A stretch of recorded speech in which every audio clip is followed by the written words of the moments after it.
देखो मैं तो एक बड़ा छोटा सा इंसान हूँ, ठीक है, पर मैं एक ही बात कहना चाहूंगा, प्रधानमंत्री एक ही बनेगा। विपक्ष में सब प्रधानमंत्री बनना चाहते हैं। अच्छा। बस ये एक सबसे बड़ी माइनस पॉइंट है। ये सबसे बड़ी प्रॉब्लम है। अगर उन्होंने राहुल गांधी को पोर्ट्रे करना है तो वो राहुल गांधी को पोर्ट्रे करें, अगर उन्होंने खड़गे जी को पोर्ट्रे करना है वो खड़गे जी को करें, नीतीश कुमार को करना है, जिसको भी करना चाहते हैं वो उसको चेहरा लेके आए ना सामने, अपनी नीतियां बताएं, देश को बताएं, हाँ भाई हम भी आपको आधे रेट पे बिजली दे सकते हैं, पानी दे सकते हैं, आपकी और जो समस्या है वो हम दूर कर सकते हैं। मैं आपको निश्चय से कह सकता हूं कि आप क्या जो विपक्ष है वो बिल्कुल विफल हो चुका है।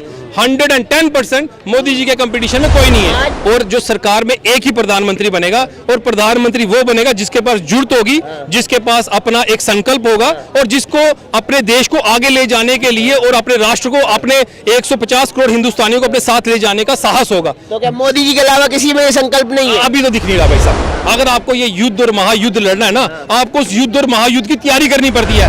रात को आप सो के उठ के आप बोलोगे सुबह जाके मैं युद्ध लड़ूंगा, कृपानों और तलवारों के साथ लड़ूंगा, वो जमाना गया भाई साहब। ऐसा नहीं होता आजकल। आज के जमाने में आपको अगर युद्ध लड़ना है, आपको जमीनी स्तर से उठ के आसमान के शिखर तक जाके अपनी तैयारी करनी पड़ेगी। अगर उन्होंने एग्जिट करने की बात भी सोची है ना हमारे हिंदुस्तान में, तो आज हमारा हिंदुस्तान बलबूते में है, स्ट्रांग है, हम आराम से रात को जाके सो सकते हैं। स्टेट में किसी की भी सरकार हो, दिल्ली में केजरीवाल की हो, यूपी में अखिलेश यादव की हो, किसी की भी सरकार हो, पर सेंटर में आज की डेट में मोदी से स्ट्रांग इंसान और मोदी से स्ट्रांग बंदा कोई भी नहीं है। ये भाई सच बात है। आपका मेरा नाम कन्वर गगन है। कहाँ से? मैं जम्मू कश्मीर से हूँ। क्या लग रहा है 2024 की तैयारियां चल रही हैं और महागठबंधन जिस हिसाब से कमेंट कर रहा है, जिस हिसाब से उप राष्ट्रपति का मजाक उड़ा रहा है, मिमिक्री कर रहा है, तो आप उनका समर्थन करेंगे या नहीं करेंगे? भैया मैं देखो एक बात सुनो, हमारे को ये गंगा यमुना सभ्यता है ना जो हमारी है, ठीक है, मैं कोई पॉलिटिशियन तो हूँ नहीं, ठीक है, मेरे से आप हमारे से ये बुजुर्ग अंकल खड़े हैं ना, अगर इनको भी मैंने मिलना होगा ना तो मैं इनके पैर छू के मिलूंगा।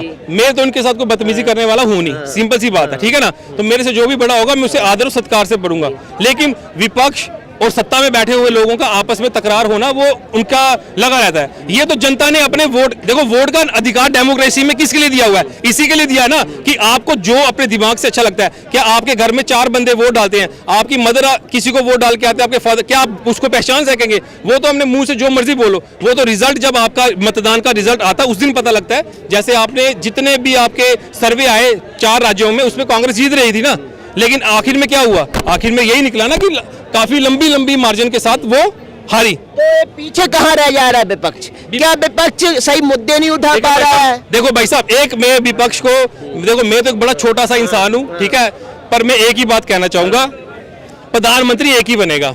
विपक्ष में सब प्रधानमंत्री बनना चाहते हैं। अच्छा। बस ये एक सबसे बड़ी माइनस पॉइंट है। ये सबसे बड़ी प्रॉब्लम है। प्रधानमंत्री एक बनेगा, उनको अपना लीडर आज चुनना चाहिए। अगर उन्होंने राहुल गांधी को पोर्ट्रे करना है तो वो राहुल गांधी को पोर्ट्रे करें, अगर उन्होंने खड़गे जी को पोर्ट्रे करना है वो खड़गे जी को करें, नीतीश कुमार को करना है, जिसको भी करना चाहते हैं वो उसको चेहरा लेके आए ना सामने, अपनी नीतियां बताएं, देश को बताएं, हाँ भाई हम भी आपको आधे रेट पे बिजली दे सकते हैं, पानी दे सकते हैं, आपकी और जो समस्या है वो हम दूर कर सकते हैं। लेकिन खड़गे जी तो कह रहे हैं हम तो चुनाव जीतने के बाद प्रधानमंत्री का चेहरा घोषित करेंगे। देखिए भाई साहब, मैं कांग्रेस से तो हूँ नहीं कि मैं आपको उनकी नीतियों के बारे में बताऊं। मैं एक आम इंसान हूँ, एक सुबह कमाने वाला और रात को खाने वाला इंसान हूं। मैं तो आपको अपनी नीति बता सकता हूं कि जो मेरे देश के लिए सर्वोपरि होगा। आज के हिसाब से आपके पहले जो मैम ने पूछा कि भाई साहब कौन इस देश का 24वें प्रधानमंत्री का चेहरा बन सकता है, मैं आपको निश्चय से कह सकता हूं कि आप क्या जो विपक्ष है वो बिल्कुल विफल हो चुका है। 110% मोदी जी के कंपटीशन में कोई नहीं है। आज उपराष्ट्रपति के ऊपर मीम बनाया जा रहा है, उनका मजाक उड़ाया जा रहा है कि मोदी जी के सामने झुक के खड़े हो रहे हैं, उनको नमस्कार कर रहे हैं। लेकिन देखिए ऐसा नहीं है कि देखिए वक्त और जो वक्त है वो परिवर्तन के साथ चलता है। वक्त में मोदी जी ने भी राहुल गांधी के ऊपर बड़ा कटाक्ष किया है, बड़ा ही अभद्र कटाक्ष भी किया है। अब क्या होता है जिसकी उपराष्ट्रपति तो और गर्मा वाला पद है, राष्ट्रपति उपराष्ट्रपति। एक समय कहते हैं कि राष्ट्रपति जी का अपमान कर रहे हैं, उनको राम मंदिर को उसमें नहीं बुला रहे, न्योता नहीं दे रहे हैं। देखिए जी, राम मंदिर के ऊपर आप जाएंगे तो ये बहुत लंबी डिबेट हो जाएगी। राम मंदिर में तो आपको भी पता होगा मुरली मनोहर जोशी जी और आडवाणी जी भी नहीं जा रहे, कारण आप सबको बड़ी बांधी पता है क्या नहीं है, ठीक है, उस पे नहीं जाते। मैं आपको सिंपल सी एक बात बताना चाहता हूँ कि देश में जो सरकार है और जो सरकार में एक ही प्रधानमंत्री बनेगा, और प्रधानमंत्री वो बनेगा जिसके पास जुर्त होगी, जिसके पास अपना एक संकल्प होगा, और जिसको अपने देश को आगे ले जाने के लिए और अपने राष्ट्र को, अपने 150 करोड़ हिंदुस्तानियों को अपने साथ ले जाने का साहस होगा। तो क्या मोदी जी के अलावा किसी में ये संकल्प नहीं है? अभी तो दिख नहीं रहा भाई साहब, अभी तो नहीं दिख रहा भाई साहब। 100 बात की एक बात, मेरे साथ लाखों हजारों लोग मेरे साथ एग्री करेंगे, मेरे को लगता है। मैं कोई आपसे वैसी बात नहीं करना चाहता, कोई बायस होके कि मैं कांग्रेस या बीजेपी की। मैं ये कहना चाहता हूं, जिसको भी चुनाव लड़ना ना, ये एक युद्ध है, ये महायुद्ध है। अगर आपको ये युद्ध और महायुद्ध लड़ना है ना, आपको उस युद्ध और महायुद्ध की तैयारी करनी पड़ती है। रात को आप सो के उठ के आप बोलोगे सुबह जाके मैं युद्ध लड़ूंगा, कृपानों और तलवारों के साथ लड़ूंगा, वो जमाना गया भाई साहब, ऐसा नहीं होता आजकल। आज के जमाने में आपको अगर युद्ध लड़ना है, आपको जमीनी स्तर से उठ के आसमान के शिखर तक जाके अपनी तैयारी करनी पड़ेगी। तो रहे जमीनी स्तर पर कुली बन रहे, फसल बोना सीख रहे, कंप्यूटर इंजीनियर वो बन रहे, फर्नीचर भी बनाना सीख रहे, कल कैमरामैन भी बन गए, उन्होंने वीडियो शूट किया है। मेरी बात सुनिए आपने ये पूरा आपने बोला ये भी बन गए, वो भी बन गए, वो बन गए, इसका मतलब आपके हिसाब से वो एक तरह से ढोंगी हो गए। नहीं, आपने ही बोला ना, तो इसका मतलब जो उन्होंने किया वो नहीं, आपने फिर जो बोला इस हिसाब से वो डोंगी हो गए। तो अगर आपके दिमाग में आया, आपकी विचारधारा के लोग तो काफी होंगे इस देश में, उनके हिसाब से वो डोंगी बन गए। ठीक है ना मेरी बात। आज के जमाने में कोई भी इंसान बेवकूफ नहीं है।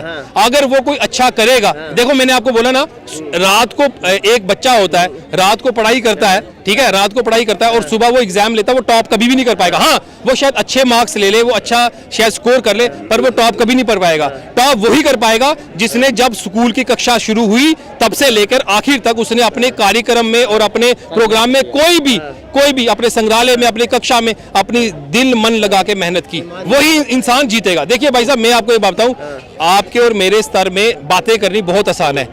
हम इस वक्त आप मेरे को मोदी जी के बारे में बोल दीजिए, राहुल गांधी के लिए, राहुल गांधी, मोदी, ये बनना बहुत मुश्किल है। ठीक है भाई साहब, इनकी आप जिंदगी देख लेंगे ना, आपको क्या लगता है वो रात को सो, हमारी तरह अभी मेरी ट्रेन है, मैं अभी आराम से जाऊंगा, ऑटो पकड़ूंगा, आपसे बातें कर, ऐसा नहीं है भाई साहब। उनका एक एक सेकंड कीमती है, उनके मुंह से निकली हुई एक बात भी जंग करवा सकती है। ठीक है ना भाई साहब, उनके द्वारा एक एक वर्ड जो उनके मुंह से निकाला जाता है, बड़ा सोच समझ के निकाला जाता है, ऐसा नहीं है। पर अगर कोई होची राजनीति करता है, वो पक्ष हो या विपक्ष हो, ठीक है, वो उनके, मेरे को लगता है उसमें उनको सुधार करना चाहिए। ये मेरी एक आम नागरिक की राय है। पर अगर अपने आप को उन्होंने, विपक्ष ने स्ट्रांग करना है, अपने आप को रिप्रेजेंट करना है 2024 के लिए, इंडिया गठबंधन अपना उन्होंने बनाया है।